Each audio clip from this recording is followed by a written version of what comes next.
Hello and welcome back to the channel, or welcome if it's your first time. Thank you for joining me. So in this video, I want to share a simple mindful practice I use all the time to help me when I am having one of those days or nights, in fact for me more nights, when I am somehow able to weaponize peace and quiet and turn it into a trigger for self-doubt, anxiety, and maybe even a little bit of fear. Now I can only speak for myself, obviously, but let me know if you feel the same or not in the comments once I've said what I'm about to say.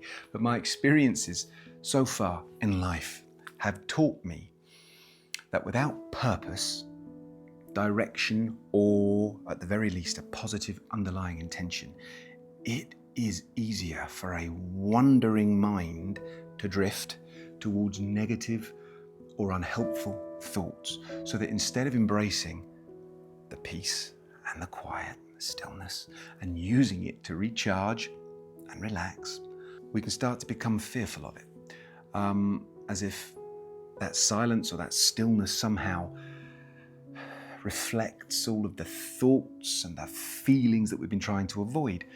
But in my opinion, it's just an illusion. It's not real. Obviously, peace and quiet, they are not the enemy.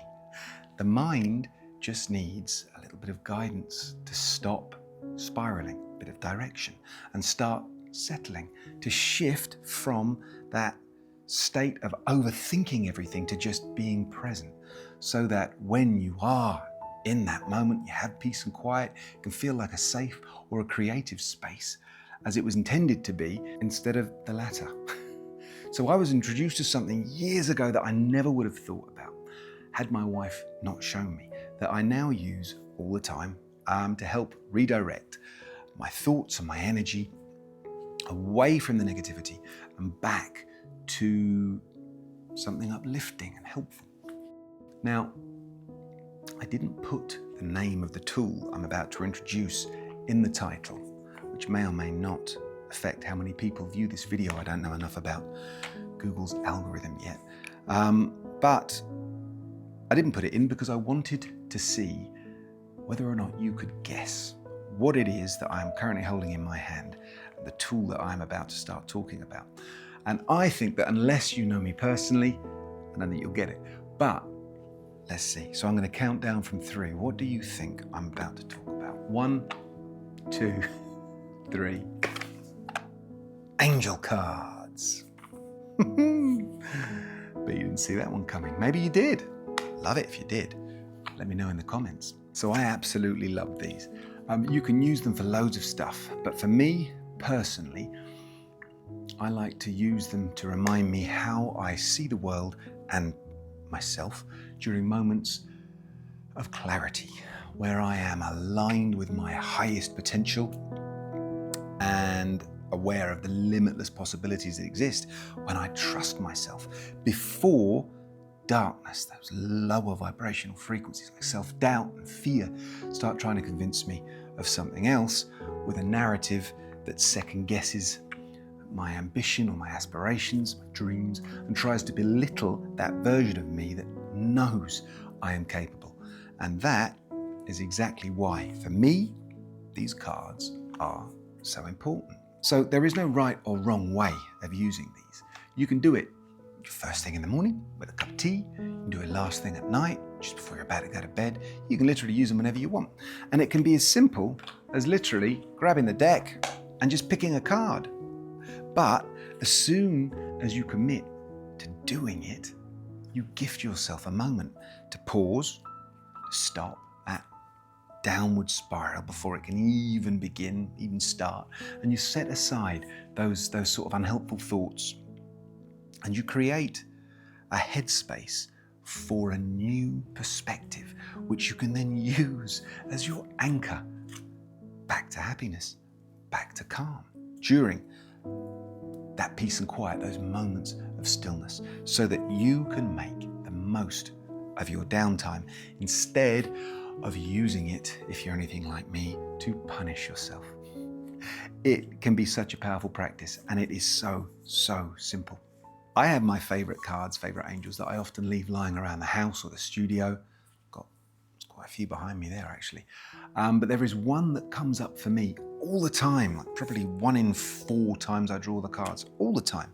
And the message or the guidance on that card is this: have faith that each step you take is guided by the belief that you are exactly where you need to be. Works for me, and that is from the Archive of Faith, the Angel Faith. And if you saw my previous video, Everything is Energy, I have put a link in the description just in case, where I talk about how the frequency of your thoughts and your intentions influence or shape the nature of your reality. Then you will know that it is my belief that once I have taken a moment to breathe, center myself, and then set my intention, the card that I draw is the one that resonates most with the frequency of the reality that I want. And it is therefore the one I need to see, as it reminds me why I am doing what I'm doing and why I need to keep on doing it. And it allows me to move past the fear of failure, and it literally makes me feel unbreakable. It's a good word. Yeah, it makes me feel unbreakable. Okay, now, because of everything I just talked about, and in typical me fashion, where I became super obsessed with the idea of creating a deck of angel cards that I could really connect with, because in my head and during meditation, I see them, the angels, as being real. None of the packs Shelley had lying around came close to that. The illustrations were very different. So we've spent the last couple of years creating the Angels Eternal. Links are in the description. I'm not going to bang on about that here, which is now quite literally my new favorite thing. And we have done everything we can, and we'll continue to keep doing that, to bring our angels to life in the hope that people can connect with them on a deeper level, with the intention of making them more powerful. As in, the greater your belief, the stronger your intent. The stronger your intent, the more you align with the frequency of the reality you want. And that is the stuff dreams are made of. Literally. Obviously, other cards are available. You do not need to use hours to practice what I have talked about in this video. And if you've got your own pack already, excellent. But if you don't have a pack, or you haven't tried using angel cards, oracle cards before, why not give them a go? It can't hurt. And if you're skeptical, I totally get it, by the way. I don't really look like your stereotypical angel card reader, if we're being honest, or maybe I do. But if you are skeptical, check out my Everything is Energy video, which talks about, I've mentioned that twice now, the science behind the practice, because it might help. Anyway, I would love to know if you use your angel cards, how you use them. I would love to know if you start using after watching this video, maybe a little bit of inspiration, how you find they best help you. And if you grab a pack of our cards, I'd be really interested in knowing if there are any angels specifically that stand out or that resonate with you. But right now I'm thinking this is probably the end of the video.